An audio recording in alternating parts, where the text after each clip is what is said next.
بسم اللہ الرحمن الرحیم۔ السلام علیکم۔ ہر نماز میں پڑھی جانے کی والی دعا۔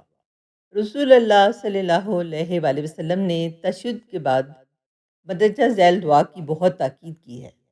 کہا جاتا ہے کہ نبی پاک صلی اللہ علیہ وآلہ وسلم اس دعا کو پڑھنے پر اتنا زور دیا کرتے کہ لگتا کہ یہ پڑھنا لازم ہے۔ یہ دعا ہے ہی اتنی پیاری، 5 وقت ہر نماز کے ساتھ اسے پڑھنے کا معمول بنا لیں۔ اور وہ دعا یہ ہے: بسم اللہ الرحمن الرحیم، اللہم انی اعوذ بکا من عذاب جہنم، عذاب القبر، من فتنۃ الحیاء والممات، ومن شر فتنۃ المسیح الدجال۔ اس کے بعد پھر یہ دعا جو ہم اپنے معمول میں پہلے ہی پڑھتے ہیں وہ پڑھیں۔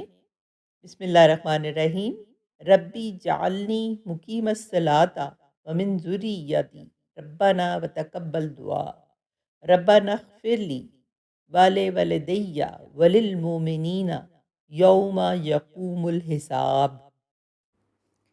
ایسی اچھی اور معلوماتی ویڈیوز دیکھنے کے لیے میرے چینل کو سبسکرائب کریں اور دوست احباب کے ساتھ شیئر کریں۔ جزاک اللہ خیر۔